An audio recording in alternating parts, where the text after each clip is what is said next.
आप सभी को मेरा नमस्कार। मैं doctor Priyanka Singh, assistant professor department of chemistry, government Digvijay PG autonomous college Rajnandgaon Chhattisgarh से।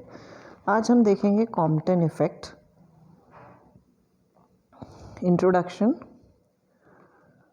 Compton scattering was discovered by Arthur Holly Compton in 1923। Compton effect का नाम उसके डिस्कवरर आर्थर हॉली कॉम्पटन के नाम पर है। उन्होंने ही कॉम्पटन स्कैटरिंग डिस्कवर किया था। It is the scattering of photon by charge particle usually an electron. तो बेसिकली कॉम्पटन इफेक्ट किस चीज़ से डील करता है कि जब कोई चार्ज पार्टिकल फोटोन से, लाइट रेडिएशन से टकराता है, तो जो लाइट रेडिएशन की स्कैटरिंग होती है उसी प्रोसेस को डील करते हैं कॉम्पटन इफेक्ट में। If it results in a decrease in energy or increase in wavelength of photon, it is called Compton effect। तो जब चार्ज पार्टिकल और लाइट रेडिएशंस या फोटोन टकराते हैं तब इस प्रोसेस में यदि फोटोन की एनर्जी डिक्रीज़ हो जाती है, या हम दूसरे शब्दों में कह सकते हैं कि उसका वेवलेंथ इंक्रीज़ हो जाता है, तो इसी इफ़ेक्ट को कॉम्पटन इफेक्ट कहा जाता है। Inverse Compton scattering occurs when a charged particle transfers part of its energy to a photon। अब इसी का विपरीत भी हो सकता है कि जो चार्ज पार्टिकल है वो अपनी एनर्जी की थोड़ी सी मात्रा फोटोन को ट्रांसफ़र कर दे। तो ऐसे केस में क्या होगा, फोटोन की एनर्जी इंक्रीज़ हो जाएगी या वेवलेंथ डिक्रीज़ हो जाएगी। तो इसे इनवर्स कॉम्पटन स्कैटरिंग या इनवर्स कॉम्पटन इफेक्ट भी कहा जाता है।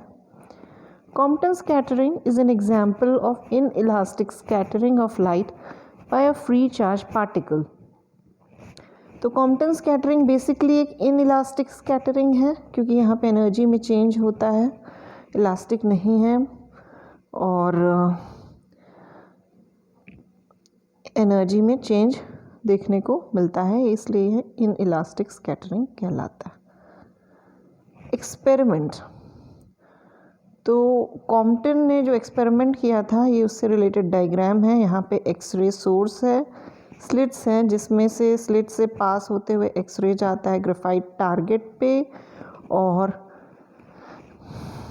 जो लाइट रेडिएशन है वो थीटा एंगल बनाते हुए इंसिडेंट लाइट रेडिएशन से, आपतित लाइट रेडिएशन से थीटा एंगल बनाते हुए स्कैटर हो जाता है और डिटेक्टर उसे डिटेक्ट करता है। Monochromatic X ray with wavelength lambda are incident on a sample of graphite. तो इस एक्सपेरिमेंट में मोनोक्रोमैटिक एक्सरे यानी जिसका सिंगल वेवलेंथ है, वो ऐसा एक्सरे, लैम्डा वेवलेंथ वाला एक्सरे यूज़ किया गया था, और ग्रेफाइट टारगेट पे वो इंसिडेंट होता है। X-ray interacts with atoms inside the sample and emerge as scattered X-ray with wavelength lambda dash। तो अब ये जो एक्सरे है, ग्रेफाइट टारगेट के अंदर जो एटम्स मौजूद हैं उनसे इंटरैक्ट करता है और एक्सरे स्कैटर होता है। तो जब स्कैटर होता है तो उसका वेवलेंथ चेंज होगा, तो चलिए उस वेवलेंथ को लैम्डा डैश मान लिया गया। A detector placed behind the target can measure the intensity of radiation scattered in any direction theta with respect to the direction of incident X-ray beam। तो यहाँ पर एक डिटेक्टर है जो कि किसी भी एंगल पे स्कैटर्ड वेवलेंथ की इंटेंसिटी मेजर कर सकता है। तो जो वेवलेंथ स्कैटर हो रही है उसका थीटा एंगल फिक्स तो है नहीं, अलग अलग एंगल पे उसकी स्कैटरिंग हो सकती है। तो एक मूवेबल डिटेक्टर है, डायग्राम में भी शो किया जा रहा है डैश शेप से, कि वो मूव कर सकता है और जहाँ जिस एंगल पे भी लाइट रेडिएशन या फोटोन स्कैटर होता है वहाँ पर जा कर के वो उसकी इंटेंसिटी को मेजर कर सकता है। तो ये एक्सपेरिमेंट में जो परफॉर्म किया गया उससे रिलेटेड कुछ ग्राफ्स हैं जिसमें इंटेंसिटी को प्लॉट किया गया है वाई एक्सिस पे और वेवलेंथ को प्लॉट किया गया है एक्स एक्सिस पे। तो जब theta is equal to 0 degree यानी लाइट की स्कैटरिंग हुई नहीं है, लाइट इंसिडेंट लाइट रेडिएशन जिस पाथ से आया है उसी पाथ से टकराया है और उसी पाथ पे आगे बढ़ा है। तो यहाँ थीटा की वैल्यू 0 है, स्कैटरिंग लाइट की हुई ही नहीं है। तो in that case single wavelength, जो लाइट रेडिएशन का वेवलेंथ था इंसिडेंट लाइट रेडिएशन का लैम्डा, वही लाइट रेडिएशन का वेवलेंथ होगा। लैम्डा डैश भी लैम्डा के बराबर होगा। तो डेल लैम्डा जो है, चेंज इन वेवलेंथ यहाँ पे 0 है। सेकेंड डायग्राम में आप देख सकते हैं 45 डिग्री, थीटा की वैल्यू 45 डिग्री है, यानी यहाँ पे जो इंसिडेंट लाइट रेडिएशन है उसकी स्कैटरिंग हुई है। तो यहाँ आपको दो पीक्स देखने को मिलेंगी, एक है लैम्डा और एक है लैम्डा डैश। लैम्डा है इंसिडेंट लाइट रेडिएशन की वेवलेंथ और दूसरा है लैम्डा डैश जो कि है स्कैटर्ड लाइट रेडिएशन की वेवलेंथ। इन दोनों में जो डिफरेंस है उसे डेल लैम्डा से रिप्रेजेंट किया गया है, जो कि थीटा इक्वल टू 45 डिग्री के केस में 6.0 इंटू 10⁻⁻⁴ नैनोमीटर है। थर्ड डायग्राम में आइए, थर्ड डायग्राम में ये बता रहा है कि जो लाइट रेडिएशन स्कैटर हो रहा है वो इंसिडेंट लाइट रेडिएशन से परपेंडिकुलर स्कैटर हो रहा है। तो इन दैट केस जो वेवलेंथ में चेंज आएगा लैम्डा डैश और लैम्डा के बीच का जो डिफरेंस है डेल लैम्डा, उसकी वैल्यू होगी 2.2 into 10⁻³ nanometres. Explanation: valence electrons are loosely bound in the atoms and behave like free electrons. तो एटम्स में जो वैलेंस इलेक्ट्रॉन है वो बहुत ही कम बॉन्ड एनर्जी होती है और फ्री इलेक्ट्रॉन के समान वो बिहेव कर सकते हैं, ऑलमोस्ट वो लूजली बाउंड होते हैं, इस कारण ऐसा देखने को मिलता है। An incoming photon in this stream collides with a valence electron in the graphite target. अब हमने एक इंसिडेंट फोटोन यूज़ किया, एक फोटोन है जो कि आता है और ग्रेफाइट टारगेट से आके टकराता है। तब इन दैट केस क्या देखने को मिल सकता है? Incoming photon transfers some of its energy and momentum to the target electron and leaves as a scattered photon. तो जब फोटोन आके स्ट्राइक करता है वैलेंस इलेक्ट्रॉन से, तो वो अपनी कुछ एनर्जी इलेक्ट्रॉन को दे देता है और कुछ मोमेंटम भी इलेक्ट्रॉन को ट्रांसफ़र कर देता है और स्कैटर हो जाता है। तो जब एनर्जी देगा तो उसकी खुद की एनर्जी डिक्रीज होगी और वेवलेंथ इंक्रीज होगा। A photon that has lost some of its energy emerges as a photon with a lower frequency or equivalently with a longer wavelength. तो क्योंकि उसने अपनी एनर्जी दे दी है इलेक्ट्रॉन को थोड़ी सी, तो उसकी एनर्जी डिक्रीज हो जाती है, फ्रीक्वेंसी डिक्रीज हो जाती है या वेवलेंथ इंक्रीज हो जाता है। अब मैथमेटिकल फॉर्म देखते हैं कॉम्पटन इफेक्ट का। Both photon and electron are relativistic particles and the collision obeys two principles. तो जो भी फोटोन और इलेक्ट्रॉन हैं वो रियल पार्टिकल है, रिलेटिविस्टिक पार्टिकल्स हैं, और ये जो भी कोलिजन टक्कर हो रहा है, टकराव हो रहा है, वो बेसिकली दो प्रिंसिपल पर बेस्ड है, the conservation of linear momentum and the conservation of total relativistic energy. यानी टोटल जो लीनियर मोमेंटम है वो भी कंजर्व होगा और टोटल एनर्जी भी कंजर्व होगी। Del lambda is equal to lambda scattered minus lambda incident.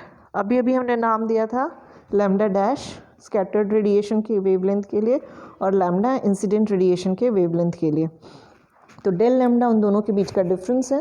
So del lambda is equal to lambda scattered minus lambda incident. तो इसकी जो वैल्यू होगी वो है 2h/mc sine square theta by 2। इसका दूसरा फॉर्म जो जनरली यूज़ होगा वो है del lambda is equal to h/mc into 1 minus cos theta. Del lambda does not depend on the wavelength of incident radiation and nature of material. तो जो incident radiation है उसके वेवलेंथ पे, lambda पे या लैम्डा इंसिडेंट पे del lambda की value depend नहीं करती है, और साथ ही साथ जो भी मटेरियल यूज़ हुआ है इस स्टडी में उसके मटेरियल के नेचर पे भी डेल लैम्डा की वैल्यू डिपेंड नहीं करती है। Del lambda depends only on the angle of scattering. तो आप इक्वेशन में भी देख सकते हैं कि डेल लैम्डा की वैल्यू केवल थीटा पर डिपेंड करती है जो कि स्कैटरिंग का एंगल है।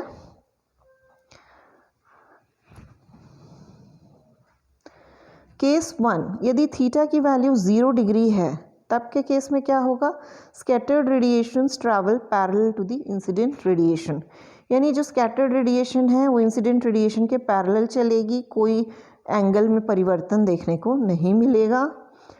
तो cos 0 डिग्री की वैल्यू होती है 1, फॉर्मूला है del lambda is equal to h/mc 1 minus cos theta.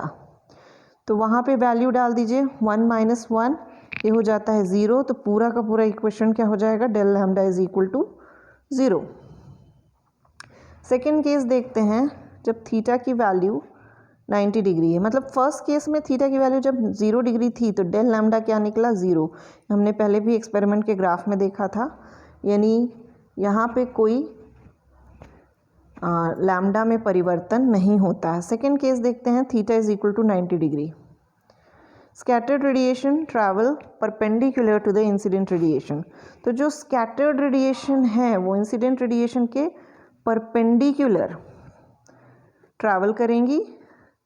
cos 90 degree की वैल्यू होती है 0, तो डेल लैम्डा की वैल्यू क्या हो जाएगी, h/mc into 1 minus cos 90 degree, तो 1 माइनस 0 यानी 1 से मल्टीप्लाई होगा तो वैल्यू मिलेगी h/mc। सॉल्व करने पर ये वैल्यू होती है 0.0242 एंगस्ट्रॉम।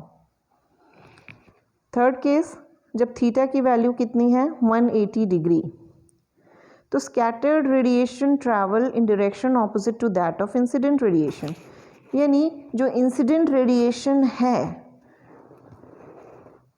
उसके ऑपोजिट डायरेक्शन में स्कैटर्ड रेडिएशन ट्रैवल करती हैं। 180 डिग्री का एंगल बनेगा। cos 180 degree is equal to -1, formula में पुट करेंगे तो क्या होगा, h/mc into 1 minus cos 180 degree, यानी 1 माइनस -1, यानी 1 plus 1 equal to 2h/mc, value मिलेगा 0.0484 एंगस्ट्रॉम। सिग्निफिकेंस क्या है कॉम्पटन इफेक्ट का, by classical theory when an electromagnetic wave is scattered off atoms the wavelength of the scattered radiation is expected to be the same as the wavelength of incident radiation। अगर हम classical mechanics को follow करते हैं तो कोई electromagnetic radiation यदि किसी atom से टकरा करके स्कैटर होता है तो जो स्कैटर्ड रेडिएशन है उसकी वेवलेंथ इंसिडेंट रेडिएशन के समान ही होगी, यहाँ कोई परिवर्तन देखने को नहीं मिलेगा। ये किसका कहना है, क्लासिकल थ्योरी का। The Compton effect shows that electromagnetic radiation cannot be explained as a purely wave phenomenon। Compton effect से ये भी पता चलता है कि जो इलेक्ट्रोमैग्नेटिक रेडिएशन है आप उसे पूरी तरह से एक वेव फेनोमेनन नहीं मान सकते हैं। जो रेडिएशन है पूरी तरह से वेव नहीं है, उनमें पार्टिकल नेचर भी पाया जाता है। It proves the particle nature of electromagnetic radiation, यानी जो रेडिएशंस हैं उनमें पार्टिकल नेचर भी पाया जाएगा वेव नेचर के साथ साथ। Theoretical values are found to be close to that of experimental values. अब यहाँ पर एक और सिग्निफिकेंस है कि जो थ्योरेटिकली फॉर्मूले के थ्रू कैलकुलेट की गई वैल्यूज़ हैं एक्चुअली एक्सपेरिमेंट के थ्रू प्राप्त वैल्यूज़ के समान हैं। It is also a good example of Heisenberg's uncertainty principle. तो ये हाइजेनबर्ग की अनसर्टेनिटी अनिश्चितता के सिद्धांत को फॉलो करता है और ये उसका एक अच्छा एग्जाम्पल है। Thank you.